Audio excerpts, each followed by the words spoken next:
Oi, pessoal. Continuando então as nossas aulas, né, sobre equação do segundo grau. Nessa aula agora eu vou mostrar um resumo importante que é usado em vários vestibulares, né, provas de Enem, concursos públicos, e às vezes o aluno lê o enunciado e não entende. Então, esse resumo que eu vou colocar aqui no quadro, né, é muito importante, eu gostaria que todos vocês anotassem, certo? Gente, com relação à anotação, deixa eu passar uns dados para vocês, que já foi pesquisado, já foi comprovado, e muita gente não sabe. Esse estudo foi feito lá na Europa.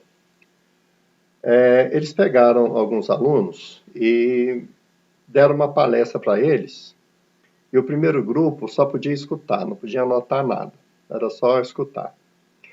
E dali a 2 dias, eles fizeram um teste nesses meninos para ver o que eles lembravam da palestra. Resultado, eles lembravam na faixa de 20%, os melhores, tá? E dali a uma semana, lembravam na faixa de 10, 5% somente. Aí, um segundo grupo de alunos assistiu a mesma palestra, só que eles tinham que anotar o que eles estavam escutando, né? E olha só que interessante, 2 dias depois eles fizeram um teste nesses meninos, e eles lembravam 80% daquilo que eles assistiram. Então, o simples fato de você anotar, né, aumenta em 4 vezes o seu aprendizado. É muita coisa, né? E uma pergunta que às vezes o pessoal faz é o seguinte: é possível guardar 100%? Gente, felizmente a resposta é sim. Tá, e de que maneira eu consigo guardar 100%? Olha, você consegue guardar 100% se você escutar, anotar e depois revisar. Se você fizer essas 3 coisas, então o seu aprendizado é 100%.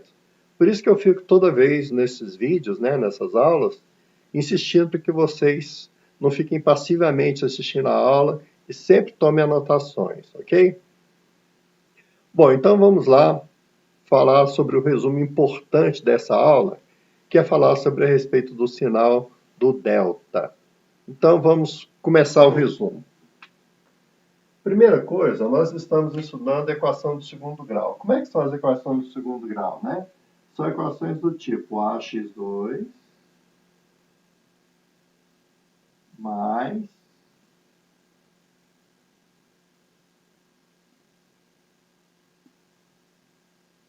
bx mais c igual a zero. E para ser considerada a equação do segundo grau, esse coeficiente a aqui do x ao quadrado, ele nunca pode zerar. Então, o meu a sempre tem que ser diferente de zero. Bom, o nosso resumo agora é a respeito do sinal do delta. E para a gente poder comentar isso daí, vamos ver um resumo dos exercícios que nós já fizemos até agora. Gente, não precisa anotar, isso aqui é um resumo das aulas anteriores. No primeiro exemplo que eu resolvi aqui, eu resolvi essa equação aqui. E quando a gente resolveu essa equação, nós achamos que o delta foi 25. Olha o que aconteceu com as raízes. Deu 2 raízes reais e diferentes entre si, tá? No exemplo 2, né, quando a gente foi resolver essa equação do segundo grau, nós achamos que o delta é zero. Olha só o que aconteceu quando o delta é zero. As 2 raízes ficaram iguais entre si. E no último exemplo, quando o meu delta deu negativo, né? Olha o que aconteceu. A minha equação não tinha raízes reais, ela não tinha solução.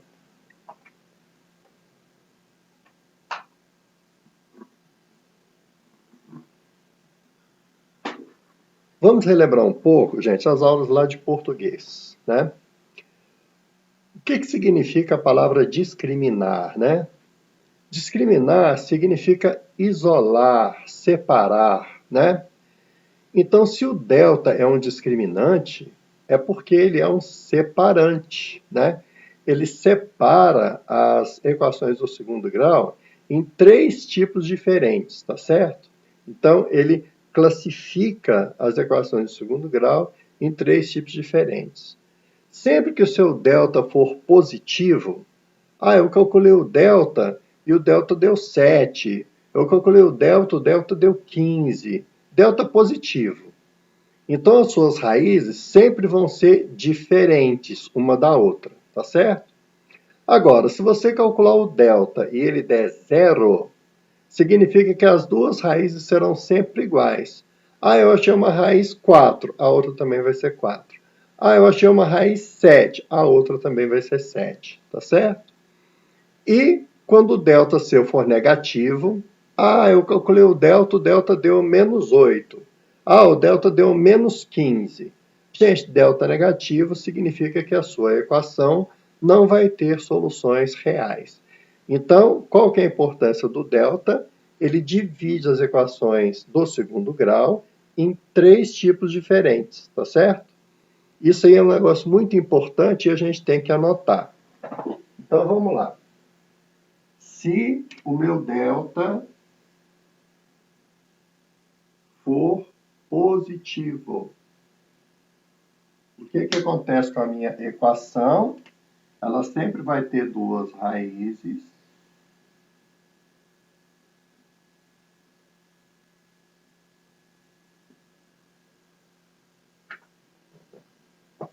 reais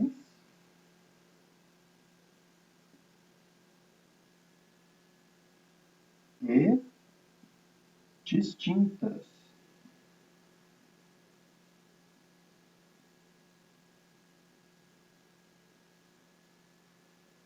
Elas vão ser diferentes entre si. Segundo caso, se o meu delta for 0. Se o meu delta for 0, eu vou ter duas raízes iguais.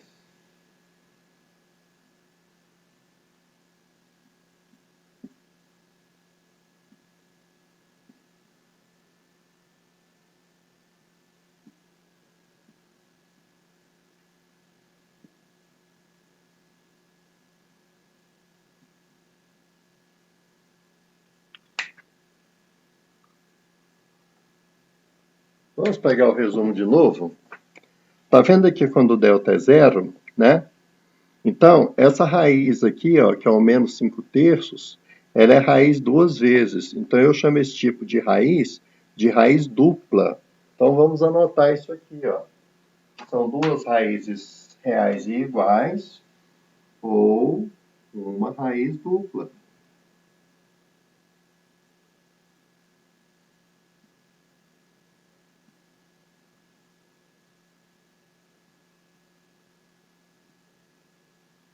E, finalmente, o último caso, se o meu delta for negativo. Então, quando o delta é negativo,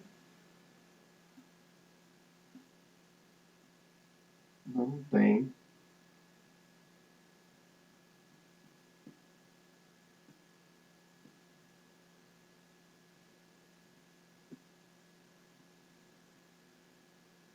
raízes reais.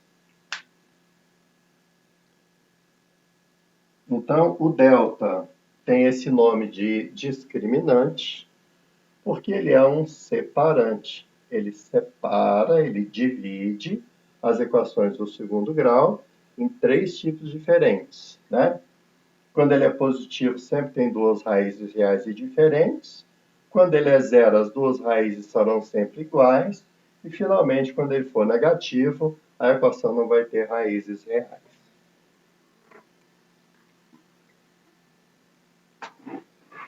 Gente, esse resumo é extremamente importante e vai ajudar vocês em provas futuras aí, tudo bem? Espero que vocês tenham entendido e por essa aula é só.